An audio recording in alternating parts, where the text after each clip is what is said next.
वंदे मातरम। नमस्कार, बहुत बहुत स्वागत करता हूं आप सबका अपने YouTube channel digital Hindi teaching में। आप इस चैनल को सब्सक्राइब करके घंटी का बटन दबा लें ताकि आपको आने वाले हर वीडियो का नोटिफिकेशन प्राप्त होता रहे, आपको हर वीडियो मिलता रहे। चलिए अब वीडियो को लाइक कर दीजिए और अब हम शुरू करते हैं आज का वीडियो। हम पढ़ रहे हैं पीपीटी के माध्यम से कक्षा 8 की हिंदी पाठ्य पुस्तक वसंत, और आज के इस वीडियो में हम अध्ययन करने वाले हैं अपने कक्षा 8 की पाठ्य पुस्तक वसंत का पाठ 9 कबीर की साखियाँ। इस पाठ के अभ्यास प्रश्न इन साखियों का हम पहले वाचन कर चुके हैं, उनका भावार्थ समझ चुके हैं। तो चलिए आज के वीडियो में हम करते हैं अभ्यास प्रश्न।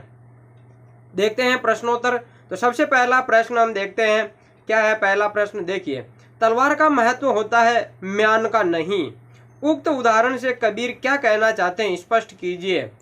मोल करो तलवार का, पड़ी रहने दो म्यान। इस दोहे में कहना क्या चाहते हैं। देखिए, तलवार का महत्व होता है, म्यान का कोई महत्व नहीं होता है। इस उदाहरण के द्वारा कबीर यह कहना चाहते हैं कि महत्व हमेशा मुख्य कार्य या मुख्य वस्तु का ही होता है।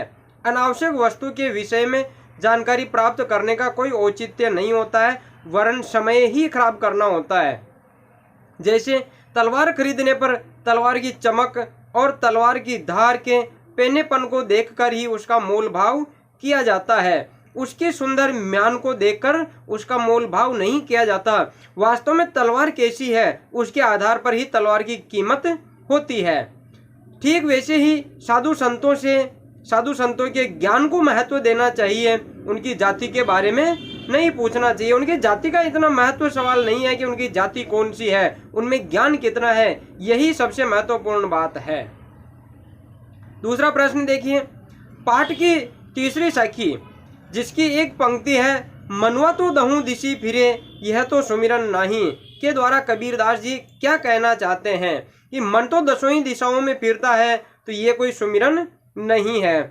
देखिए, कबीरदास जी कहना चाहते हैं मनवा तो दहूं दिशी फिरे यह तो सुमिरन नहीं। पंक्ति के माध्यम से कबीरदास जी ये बात कहना चाहते हैं कि यदि ईश्वर भक्ति के समय मन ईश्वर भक्ति में लीन न होकर भक्ति तो कर रही है, माला फेर रहे, माला तो कर में फिरे है, माला फेरी जा रही है और जी फिरे मुकमाही, राम नाम का उच्चारण भी कर रहे हैं, लेकिन मन एक जगह नहीं है, मन भटकता फिर रहा है, तो फिर ये काहे की भक्ति है।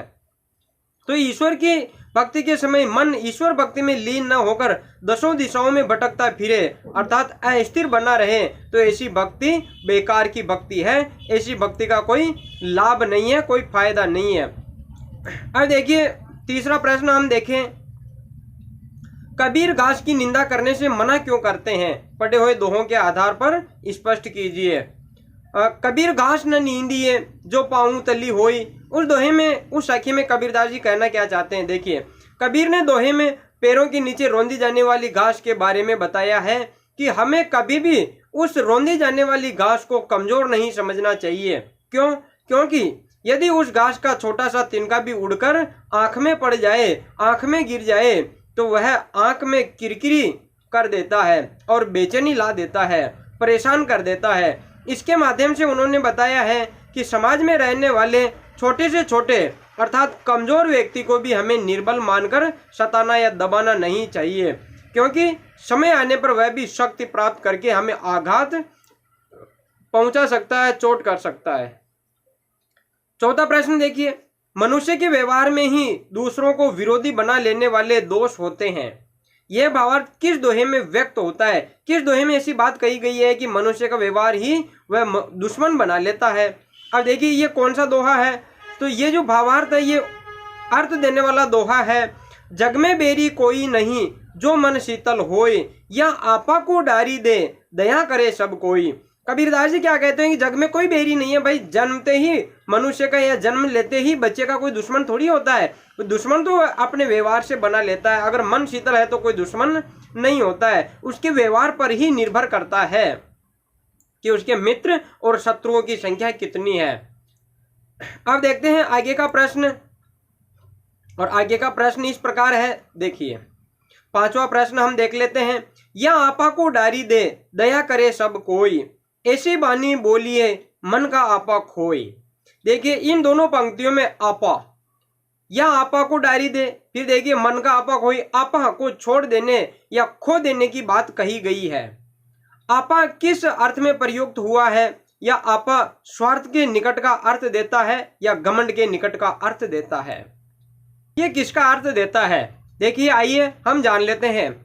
यहाँ पर आपा शब्द, ये जो यहाँ आपा को डायरी दे, आपा खोई, इसकी बात की जा रही है। यहाँ पर आपा शब्द का प्रयोग घमंड अर्थात अहंकार के लिए प्रयुक्त हुआ है।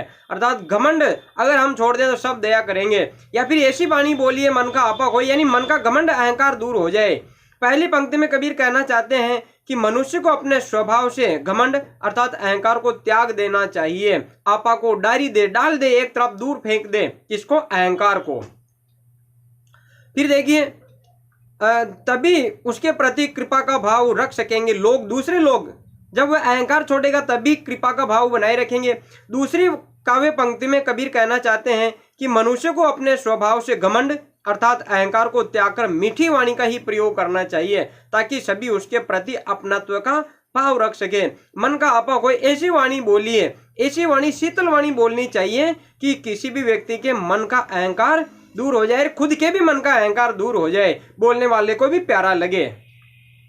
छठा प्रश्न देखिए, आपके विचार में आपा और आत्मविश्वास, इन दोनों में आपा और उत्साह में कोई अंतर हो सकता है क्या? स्पष्ट कीजिए। देखिए आपा और आत्मविश्वास में, आपा और उत्साह में, इनमें क्या अंतर? आपा और आत्मविश्वास में क्या अंतर है? आपा और उत्साह में क्या अंतर हो सकता है? देखते हैं इसका क्या उत्तर होगा। आपा और आत्मविश्वास में क्या अंतर होता है? देखिए आपा और आत्मविश्वास, आपा का अर्थ है घमंड, जबकि आत्मविश्वास का अर्थ होता है अपने ऊपर, खुद के ऊपर, स्वयं के ऊपर विश्वास करना। देखिए घमंड करने से मनुष्य का पतन होता है, घमंड करने से, अहंकार करने से, आपा करने से मनुष्य का पतन होता है, मनुष्य नष्ट होता है, मनुष्य पतन की ओर जाता है। और आत्मविश्वास से मनुष्य आगे बढ़ता है, जीवन की ऊंचाइयों को छूता है। फिर देखिए आपा और उत्साह, यहाँ आपा का अर्थ है अहंकार, घमंड, जबकि दूसरा उत्साह का अर्थ है किसी कार्य को करने में उमंग या जोश या साहस। अब देखिए अहंकार रखने से हानि होती है, पतन की ओर जाएगा, परंतु जोश या साहस से मनुष्य अपने जीवन पथ पर आगे बढ़ता है। जोश के साथ कार्य करेगा तो वह कार्य उसमें सफलता मिलेगी, उसमें जोश होगा तो कार्य होगा। अब देखते हैं हम भाषा की बात, और भाषा की बात में हम सबसे पहले देखते हैं, देखिए बोलचाल की क्षेत्रीय विशेषताओं के कारण शब्दों के उच्चारण में परिवर्तन होता है। चार कोस पर पानी बदले 4 कोस पर बाणी, इस तरह की कहावतें हैं हमारे यहाँ पर। तो इन क्षेत्रीय भाषाओं में कई अंतर होता है। तो अगर आप एक क्षेत्र से दूसरे क्षेत्र में जाओगे तो वहाँ के कुछ शब्द भी अलग होते हैं, वहाँ के प्रचलित शब्द अलग होते हैं। तो जो बोलचाल की भाषा है, क्षेत्रीय भाषा, क्षेत्र विशेष की भाषाएं, क्षेत्रीय विशेषताओं के कारण शब्दों के उच्चारण में बहुत सारा परिवर्तन आ जाता है। जैसे वाणी शब्द बानी बन जाता है, मन की बानी है, ये बन जाता है। मन से मनुआ या मनुआ आदि हो जाते हैं। उच्चारण के परिवर्तन में वर्तनी भी बदल जाती है। जैसे उच्चारण बदलता है तो फिर वर्तनी बदलेगी, शब्द का रूप बदलेगा। नीचे कुछ शब्द दिए जा रहे हैं, उनका वह रूप लिखिए जिससे आपका परिचय हो। अब देखिए जो प्रचलित रूप है, परिचय नहीं, हम प्रचलित रूप को ही प्रचलित रूप से ही परिचय रखते हैं। ज्ञान, जीभी, पाँव, तली, आँखी और बरी, इन शब्दों का प्रचलित रूप कौन सा है, इनका शुद्ध हिंदी रूप कौन सा है? देखिए हम ये शब्द लेते हैं ज्ञान, जीभी, पाँव, इनका प्रचलित रूप कौन सा है? आइए हम देख लेते हैं। ज्ञान का क्या होगा प्रचलित रूप? ये ज्ञान होगा। जीभी यानी जीभ और पाँव यानी पाँव, पैर, ये इनका प्रचलित रूप है, परिचित रूप है। इस रूप से हम परिचित है, लेकिन ये क्षेत्र विशेष में बोले जाते हैं। फिर देखिए और देखिए तली या तले, आँखी और बरी, इनका प्रचलित रूप कौन सा है जिससे हमारा हम परिचय रखते हैं? तली यानी नीचे, तले का अर्थ भी नीचे होगा, आँखी यानी आँख और बरी यानी बड़ी, इनका ये प्रचलित रूप है। धन्यवाद।